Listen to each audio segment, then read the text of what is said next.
तशरीफ़ लाए। सबसे पहले जनाब हारून रशीद साहब vice chairman Pakistan bar council अपने अपने ब्रीफिंग देंगे जनाब। बिस्मिल्लाहिर्रहमानिर्रहीम। आप तमाम मीडिया हजरात का मशकूर हैं हम कि हमने आपसे ये रिक्वेस्ट की कि आप तशरीफ़ लाएं और हम अपने ख़यालात का कुछ इज़हार करना चाहते हैं।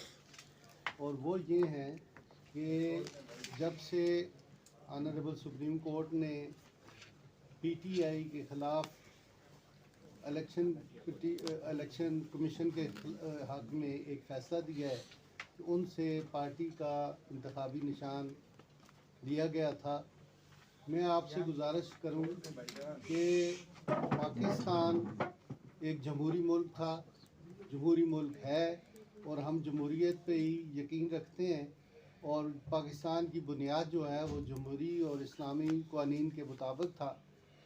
लेकिन बदकिस्मती से हमारे मुल्क में डिक्टेटरशिप ने भी अपना लोहा मनवाया और डिक्टेटरशिप रही। लेकिन जब भी जमहूरी ताकतों ने और जमहूरी क़ुव्वतों ने आगे निकलने की कोशिश की तो थोड़ी अरसे बाद फिर उन्हें दबा दिया गया था। और अब चूँकि जमहूरी पार्टियां जो हैं वो सारी मैदान में हैं, इलेक्शन लड़ रही हैं और जो गैर जमहूरी ताकतें पीटीआई को और पीटीआई के रहनुमा को लाई थी, उन्हीं पार्टियों ने, उन्हीं गैर जमहूरी ताकतों ने ये देखा जब कि ये जो पीटीआई का हेड है या पीटीआई है, ये जमहूरी रवायात के मुताबिक नहीं चलता और ना ही इसने कोई मुल्क के लिए कोई फ़ायदेमंद अपनी गवर्नमेंट के दौरान कोई फ़ायदेमंद इकदाम उठाए जिससे अवाम और कौम को फ़ायदा हो। जिस वजह से वही कुव्वतें फिर उसको वापस भी ले गई और जमहूरी तरीके से इसको असम्बलियों से नो कॉन्फिडेंस हुआ। लेकिन इन्होंने जमहूरियत को उस वक्त कमज़ोर किया जब ये कौमी असम्बली से उठ के चले गए और रिज़ाइन कर दिए। फिर इन्होंने अपनी गैर जमहूरी सोच का उस वक्त बताया जब इन्होंने प्रोविंशियल असम्बली पंजाब और केपी असम्बली को डिज़ाल्व कर दिया और जिससे मुल्क को माशी भी नुकसान हुआ और जमहूरी भी नुकसान हुआ। अब जो सुप्रीम कोर्ट का आर्डर है, उस आर्डर में अगर तो कुछ लकीना है या कोई गैर आइनी और गैर कानूनी बात है तो उस पर बहस हो सकती है। अब सुप्रीम कोर्ट के जजेस के ख़िलाफ़ हमारे सीनियर वकला उठ के ये खड़े हों और ये कह दें कि जी जज फ़लाँ है। उस वक्त जब बंदयाल साहब की कोर्ट थी तो उस वक्त इनकी पटिशन रात को दायर होती थी, सुबह लग जाती थी, तो वो जो फ़ैसले आते थे उस वक्त ये बड़े खुश थे। अब जब आइन और कानून के मुताबिक हमारी सुप्रीम कोर्ट ने आर्डर किया है और सबसे खुशी की बात यह है कि पूरी कौम ने देखा है। मैं तो ये भी कहूँगा कि पूरी कौम को ये जजमेंट जो सुप्रीम कोर्ट ने पास की है ये देखनी चाहिए और हर जी शऊर शख्स ये देख के फिर बताए कि आया इसमें कोई गलती है कि नहीं है। इसलिए कि अगर ये पीटीआई एक जमहूरी जमात है तो इसे जमहूरियत के मुताबिक और अपने आइन के मुताबिक, पार्टी आइन के मुताबिक इलेक्शन करवाना ज़रूरी होता है, जिसे इलेक्शन कमीशन ने बारहा नोटिस भेजे, शो काज नोटिस भेजे कि आप इलेक्शन करवाएं और इन्होंने इलेक्शन नहीं करवाए। जिस वजह से एक आइनी और कानूनी हित जो है वो सामने आती है कि अगर पॉलिटिकल पार्टी एक अपने आप को पॉलिटिकल पार्टी और जमहूरी पार्टी कहती है और अपने मेम्बरान को वो ये मौका नहीं देती कि मेम्बरान इलेक्शन पार्टी के अंदर लड़े और अपना अपना पार्टी के अंदर ओहदा लें। इन्होंने हत्तल वसा कोशिश की कि किसी शख्स को भी फॉर्म ही ना इशू किया जाए ताकि करवाया और गांव में अब एक सेंट्रल पार्टी हो और इस तरह ना फार्म दिए गए हों और सिलेक्टेड लोगों को बिठा दिया जाए कि ये हमारे नुमाइंदे हैं और इनके ख़िलाफ़ जो सुप्रीम कोर्ट तक पार्टीज़ आई हैं वो इलेक्शन कमीशन और उनके अपनी पार्टी के मेम्बरानों ने फ़ाइल किए और वो कंटेस्ट हुआ और सुप्रीम कोर्ट ने आइन और कानून के मुताबिक फ़ैसला किया। इसलिए मेरी गुजारिश है अपनी कौम से, अपने वकला से कि वो अपने फ़ैसले पे तो एतराज़ करें लेकिन ऐसे कंटेंचुअस रिमार्क्स न दें जिससे जजेस की तो तज़ीक होती। बहुत शुक्रिया जी। हमारे दरमियान जनाब शहजाद शौकत साहब president supreme court bar association वो भी तशरीफ़ रखते हैं, वो भी अपने ख्यालात का इज़हार फरमाएंगे। जनाब शहजाद शौकत साहब। इलेक्शन मैटर्स के एक्सपर्ट भी हैं।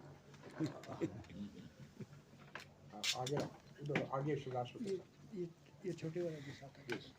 ये वाला देखें, बतौर एक वकील के और बतौर एक वकला के नुमाइंदे के, जो बात हमें सबको डिस्टर्ब कर रही है वो ये है कि बिला तफरीक हमारे जजेस को बिलमूम और सुप्रीम कोर्ट पाकिस्तान को और हाई कोर्ट्स को बिलखुसूस बतौर इदारा टारगेट किया जाता है जब भी किसी की मर्ज़ी के ख़िलाफ़ कोई फ़ैसला।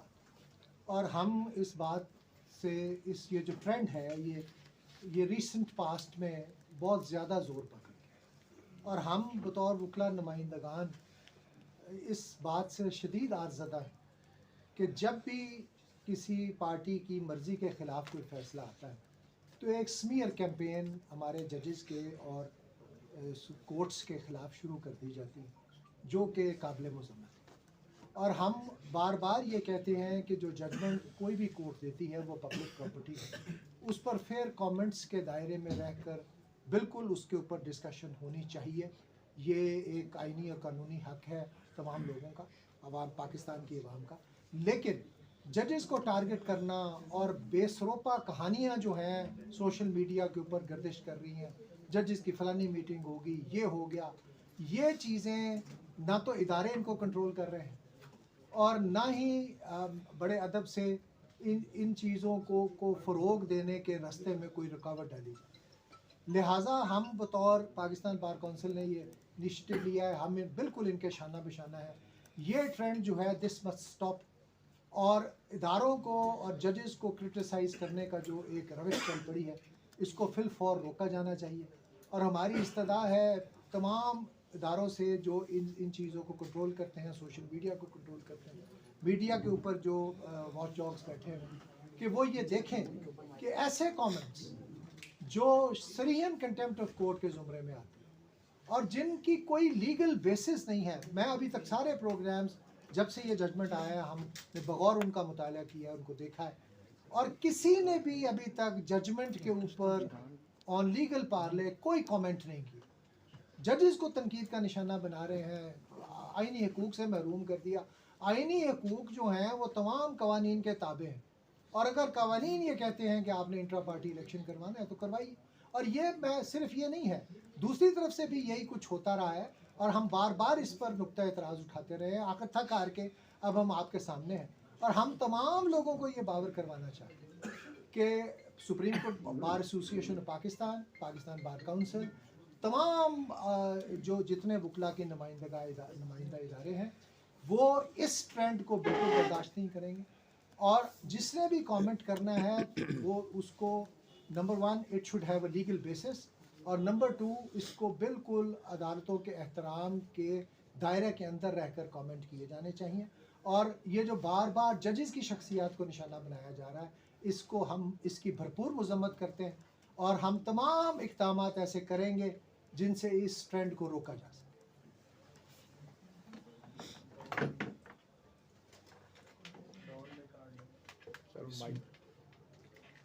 बिस्मिल्लाहिर्रहमानिर्रहीम। आज सुप्रीम कोर्ट बार एसोसिएशन और दे रहे हैं जिसकी बुनियाद मुल्क की आला तरीन अदलिया की रिस्पेक्ट और ऑनर के हवाले से है।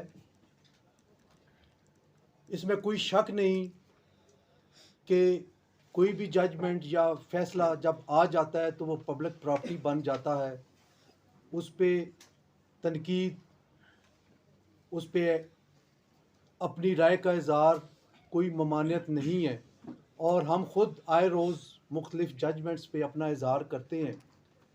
लेकिन इदारे की तकरीम, जजेस का एहतराम, उसको बहरहाल मलूज़े ख़ातर रखा जाना चाहिए।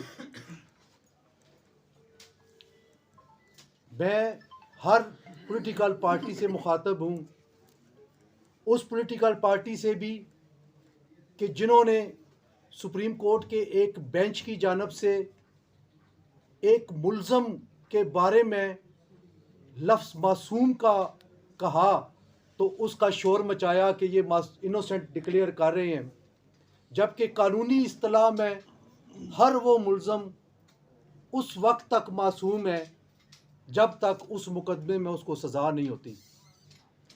साइफ़र का मुकदमा था, ज़ेरे समात है, वो ट्रायल उसका हो रहा है, पहले वाला तो उसको मासूम करार देना, इसका हरगिज़ ये मानी नहीं है कि उसको अदालत ने बेगुनाह कर दिया और उसको बरी कर दिया। वो लीगल इस्तिलाह में यही तसव्वुर किया जाएगा कि वो ज़ेरे समात मुकदमे में इस वक्त तक सज़ा नहीं हुई, लिहाजा उस वक्त तक ये इनोसेंट है। लेकिन ट्रोलिंग शुरू हुई सोशल मीडिया पे, इलेक्ट्रॉनिक और प्रिंट मीडिया पे, और जी सुप्रीम कोर्ट जो है वो मासूम कह रही है।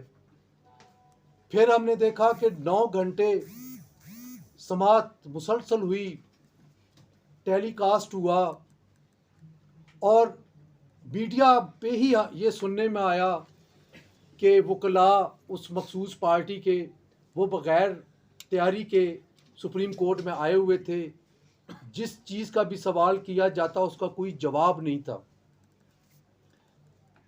पिछले 3 दिन से मीडिया पे मुझे भी जाने का इत्तफाक हुआ, लेकिन किसी एक ने उस जजमेंट के हवाले से, उसको अनडू करने के हवाले से एक लफ्ज़ तक नहीं कहा कि जनाब जजमेंट में फ़लाँ सेंटेंस, फ़लाँ वर्ड आउट ऑफ कंटेक्स्ट है, वो गलत बयानी की गई है, इसको गलत तौर पे इंटरप्रेट किया गया है। वो अपनी जगह पे कोर्ट में भी दुरुस्त तस्लीम किया। जब ये सवाल आया कि क्या आपने नोटिफिकेशन इशू किया कि पेशावर में इलेक्शन हो रहा है, तो उसका कोई डेट, टाइम, प्लेस मेंशन किया, कोई जवाब नहीं आया। जब ये कहा कि आपने वेन्यू चेंज किया, उसका कोई नोटिफिकेशन आया कि जो चमकनी के गांव के करीब, चमकनी के इलाका के एक छोटे से गांव में मुनक्कद हुआ, उसका भी कोई जवाब नहीं आया। और सबसे बढ़ के जब ये बात आई कि जब पेशावर हाई कोर्ट में आपने पिटीशन फाइल की, तो क्या उसमें जो लाहौर हाई कोर्ट में आपने ख़ुद पिटीशन फाइल की हुई थी उसका ज़िक्र किया? उसका जवाब भी आया कि जी हमने नहीं किया। कंसीलमेंट उसमें भी वाज़े थी। आप कोर्ट रिपोर्टर हैं, आपको पता है कि इस किस्म की कंसीलमेंट को कोर्ट्स किस नज़र से देखती हैं और उस पिटीशन का अंजाम क्या होता है। जब आपका दो रिट पिटीशंस आपकी लाहौर हाई कोर्ट में पेंडिंग है, और उसमें एक में तो फैसला ये आ गया था कि इलेक्शन एक्ट के तहत ठीक फैसला हुआ इलेक्शन कमीशन ऑफ पाकिस्तान ने, फिर आपने डीबी में चैलेंज किया, डीबी ने भी उस फैसले को अपहेल्ड किया, तो फिर बाई चॉइस आपको किसी और हाई कोर्ट में नहीं जाना चाहिए, आपको लाहौर हाई कोर्ट का ही फोरम इख्तियार करना चाहिए था। लेकिन आप वहाँ चले गए और सोने पे सुहागा ये कि आपने उसमें मेंशन नहीं किया कि कोई और पिटीशन किसी और कोर्ट में पेंडिंग है। कंटेम्पचुअस लैंग्वेज पे कंटेम्प्ट ऑफ कोर्ट भी बनती है, और हम कोर्ट्स को भी कहते हैं कि आप भी इनिशिएटिव लें और कंटेम्प्ट की प्रोसीजर्स करें उन लोगों के ख़िलाफ़ जो नाम लेके आपको जो है वो मलाइन कर रहे हैं। मैं आखिर में आप सब का बहुत बहुत शुक्रिया अदा करता हूँ, आपने ज़हमत गवारा की, आप तशरीफ़ लाए शॉर्ट नोटिस पे। जी, तो जनाब हमारे senior member Pakistan bar council जनाब साबिक वाइस चेयरमैन, साबिक प्रेसिडेंट सुप्रीम कोर्ट बार जनाब सैयद कल्बी हसन शाह साहब। बिस्मिल्लाहिर्रहमानिर्रहीम। मेरे तीनों दोस्तों ने बड़ी वजाहत से आज की ये इस प्रेस कॉन्फ्रेंस की जो बातें की हैं, सिर्फ बात करने का मकसद ये है कि हम हमेशा पॉजिटिव क्रिटिसिज्म को अप्रिशिएट करते हैं और करना चाहिए। हर चीज़ में जो पॉजिटिव क्रिटिसिज्म होती है उससे जो है लाइन और लेंथ हमेशा ठीक होती है। हम एक दूसरे से हर रोज़ कोई नई बात सीखते हैं, लेकिन इस तनकीद में भी एक अल्फाज का चुनाव होता है उस बेहतरीन अल्फाज लेके एक जो क्रिटिसाइज़ किया जाता है उसका एक अपना मकसद होता है, उसकी एक ग्रेस होती है। सिर्फ एक शख्स को टारगेट करना या एक बेंच को टारगेट करना कि वो फैसला उनके ख़िलाफ़, वो फैसला कोई चैम्बर में बैठ के नहीं लिखा गया था। वो पूरी दुनिया ने, पूरे पाकिस्तान ने उस फैसले को देखा और हर सवाल, एक ही सवाल बार बार 9 घंटे वो चलता रहा जिसका जवाब नहीं आया। हम सब की कम अज़ कम कोई 35 से 40 साल की प्रैक्टिस में बाद वक़्त अच्छे केस भी तैयारी ना की जाए तो वो जो है उनके ख़िलाफ़ हो जाते हैं। तो अगर तैयारी करके बंदा ना आए और पॉलिटिकल पार्टी जो कि दहशतगर्दी में मुलव्वस होगी तो फिर उसकी जो है वो सब्जेक्ट टू लॉ है। वो देखिए लफ्ज़ सब्जेक्ट टू लॉ लिखा हुआ है। When there is law on either side, 88 का भी लॉ है कि अगर वो दहशतगर्दी में है तो वो रेफरेंस भेजेंगे जिस सुप्रीम कोर्ट ऑफ पाकिस्तान को, और सुप्रीम कोर्ट ऑफ पाकिस्तान उस पर पाबंदी लगा सकती है या नहीं लगाएगी। और दूसरा इलेक्शन एक्ट भी मौजूद है, वो भी लॉ है। तो सब्जेक्ट टू लॉ बड़ी वास्ट एक डेफिनेशन है, इसलिए उसमें कदगन लगा दी गई है कि ऐसी एसोसिएशन एनीवेज जब लॉ के अंदर ये लिखा हुआ है कि आपने हर 5 साल के बाद इंट्रा पार्टी इलेक्शन करवाने हैं और वो आपने नहीं करवाए और आप जो है वो साल एक आपने कोविड की वजह से गुजारा 22 और फिर उसके बाद फिर आखिरी दिन जाके आपने इलेक्शन करवाए, उस पे भी आपने वो प्रॉपर नहीं कराए, तो फिर जो हुआ। बहरहाल मैं सिर्फ इतनी बात कर रहा हूँ कि जो आइन है वो एसोसिएशन की इजाज़त देता है, लेकिन उसमें एक कदगन लगा दी गई है, debt is subject to law. Shahzad Shaukat साहब, एक सवाल सर आपसे मेरा ये है, सुप्रीम कोर्ट बार और जो चीफ जस्टिस साहब पे का इस वक्त सुप्रीम कोर्ट और चीफ जस्टिस पे जो तनकीद हो रही है यकीनन नामुनासिब है। पाकिस्तान बार और सुप्रीम कोर्ट बार उस वक्त कहा थी जब चीफ जस्टिस उमरता बंदियाल साहब थे और सुप्रीम कोर्ट के दरवाजे के बाद पीडीएम ने वहां पर बैठ के धरना लगाया, तो उस वक्त कहा थी और आज याद आ रहा है हमने उस वक्त उन अल्फाज की भी मजम्मत की थी और बिल्कुल मीडिया पे आके ऑन रिकॉर्ड है, हमने जब गालियाँ निकाली गई या नाजेबा अल्फाज अदा किए गए, हमने इदारे की तकरीम के लिए ये कहा था कि ये बिल्कुल गलत है, इसको नहीं होना चाहिए। मैं खुद, आप उस दिन के आप निकलवा के देख ले क्लिप्स मुख्तलिफ टीवी चैनल्स के, काफ़ी सारे चैनल्स पे मैं गया था, मैंने कंडेम किया था, मजम्मत की थी कि ये नहीं होना चाहिए। शहजाद शौकत साहब, आप समझते हैं जो मौजूदा इंतखाबी अमल है ये साफ़ और शफाफ है, और क्या बल्ले के बगैर जो इलेक्शन होंगे वो साफ़ और शफाफ होंगे? आप क्या समझते हैं? नहीं, देखिए ये बड़ा मुश्किल सवाल है। अर्ज़ ये है कि बल्ले का निशान जो है, पहली बात तो ये है कि किसी को अगर ये इल्ज़ाम है कि इलेक्शन लड़ने से रोका जाए फिर तो बात दुरुस्त है कि फिर तो ये प्रोसेस रिलायबल नहीं। लेकिन जो विड्रॉल हुई है ऑफ इलेक्शन सिंबल वो उनके अपने इलेक्शन ना कंडक्ट करवाने की बुनियाद पर हुई, और एक कानून लागू किया है इलेक्शन कमीशन ऑफ पाकिस्तान ने जिसको finally supreme court of Pakistan ने अप्रूव किया। अब ये बात दुरुस्त है कि एक मेन स्ट्रीम पार्टी एक अपने एक जो सिंबल है उसके बगैर